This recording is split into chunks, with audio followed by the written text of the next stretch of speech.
बिस्मिल्लाहिर्रहमानिर्रहीम। अस्सलाम वालेकुम viewers, welcome to my channel. तो कैसे हैं आप सब? उम्मीद करती हूँ सब खैरियत से होंगे। बेसन का नान तो हर किसी ने खाया हुआ है, पर क्या आपने कभी बेसन का पराठा खाया या बनाया है?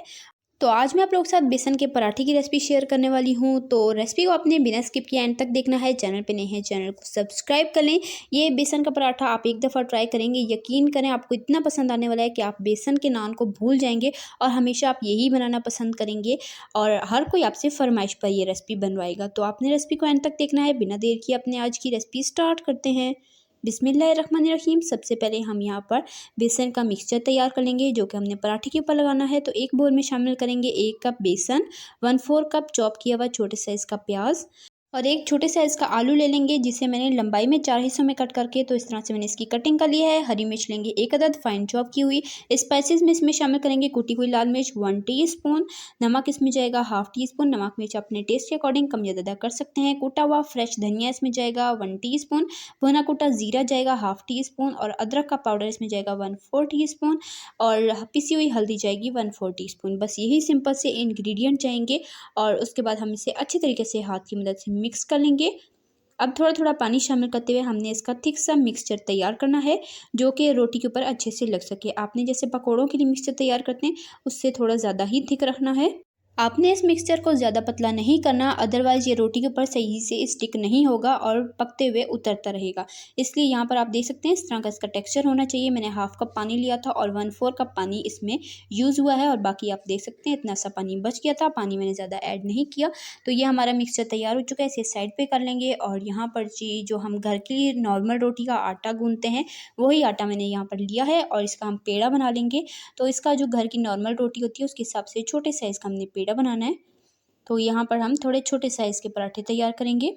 जितना मैंने बेसन का मिक्सचर बनाया है उस हिसाब से हमारे दरमियाने साइज़ के 3 पराठे इजीली बन जाएंगे। तो यहाँ पर मैं 3 बराबर साइज़ के पेड़े बना लेती हूँ और इस पर खुश्क आटा लगा लेंगे ताकि ज़्यादा स्टिकी ना बने। और उसके बाद जी हम एक पेड़ा लेंगे, इसके ऊपर भी खुश्क आटा लगाएंगे और इसे बेल लेंगे रोलिंग पिन की मदद से। जैसे हम घर की नॉर्मल रोटी बेलते हैं सेम वैसे ही तरीके से हमने इसको बेल लेना है। लेकिन आपने रोटी को ज़्यादा मोटा नहीं बेलना, जितनी पतली रोटी होगी उतना ही क्रिस्पी जो है वो हमारे बेसन के पराठे बनकर तैयार होंगे और उतनी ही ज़्यादा टेस्टी लगेंगे।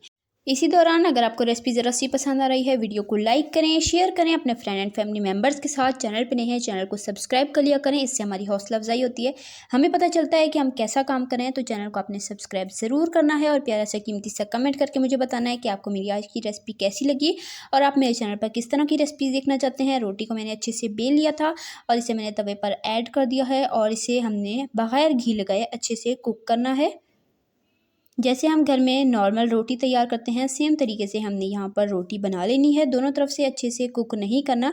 एक साइड से मैंने अच्छे से कुक किया, दूसरी साइड जो है वो थोड़ी सी पक जाए तो हमने इसे उतार लेना है। मैं आपको बाद में बताऊंगी कि हमने एक साइड इसकी थोड़ी कच्ची क्यों रखी है। तो यहाँ पर सेम तरीके से मैंने तीनों रोटियाँ बनाकर तैयार कर ली हैं। जो हमने बेसन का मिक्सचर बनाया था ये भी हमारा तैयार है। तो अब हमने इस तरह से हाथ की मदद से अच्छे से इसे पूरी रोटी पर फैला लेना है, स्प्रेड कर लेना है। बेसन की थोड़ी पतली सी हमने लेयर लगानी है, बहुत ज़्यादा थिक नहीं लगानी। और बेसन में अक्सर लोग आलू नहीं ऐड करते, बट आप मेरे कहने पर आलू ज़रूर ऐड कीजिएगा, बहुत ही ज़्यादा अच्छे लगते हैं। तो इसलिए मैंने इसमें आलू भी ऐड कर लिए हैं। और यहाँ पर आप देख सकते हैं मैंने बहुत ही अच्छे से पूरी रोटी पर ये बेसन का मिक्सचर स्प्रेड कर लिया है। अब पैन को दोबारा से गर्म कर लेंगे और उसके ऊपर हम ऑयल पहले ब्रश कर लेंगे ताकि हर साइड पर अच्छे से ऑयल आ जाए। और ऊपर से तकरीबन 1/4 कप मैंने ऑयल मज़ीद ऐड किया है।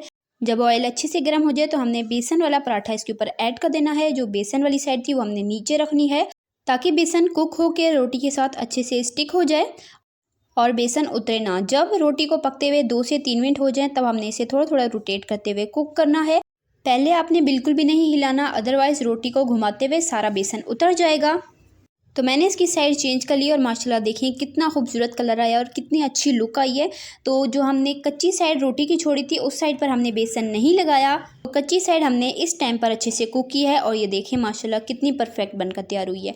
जो पकी हुई साइड थी उस पर हमने बेसन लगाया है और इस तरह से रोटेट करते हुए पकाएंगे तो हमारी दूसरी साइड भी कुक हो जाएगी।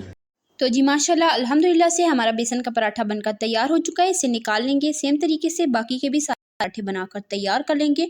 और लुक देखें आप माशाल्लाह कितनी परफेक्ट बनकर तैयार हुई है। थोड़ा थोड़ा ऑयल लगाते हुए हमने इसे फ्राई करना है, ज़्यादा ऑयली भी नहीं बनेंगे और बहुत ही टेस्टी बनेंगे।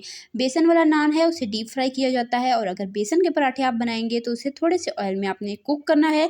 तो ये बिल्कुल परफेक्ट हेल्दी से बेसन के पराठे बनकर तैयार हो चुके हैं। उम्मीद करती हूँ आपको मेरी आज की रेसिपी पसंद आई होगी।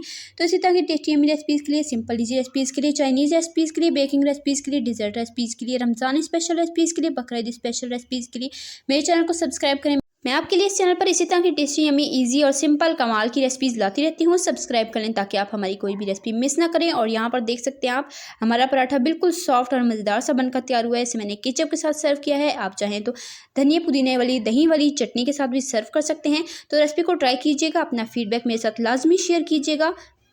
तो उम्मीद करती हूँ आपको मेरी आज की ये सिंपल ईजी सी रेसिपी पसंद आई होगी। आपने मुझे कमेंट में बताना है कि आपको मेरी रेसिपी कैसी लगी और आप मेरे चैनल पर किस तरह की रेसिपी देखना चाहते हैं। इंशाल्लाह फिर मिलेंगे नेक्स्ट मज़ेदार सिंपल ईजी सी रेसिपी के साथ। तब तक के लिए अल्लाह हाफिज़। अपना रखिएगा ढेर सारा ख्याल, दुआ में याद रखिएगा। अल्लाह हाफिज़।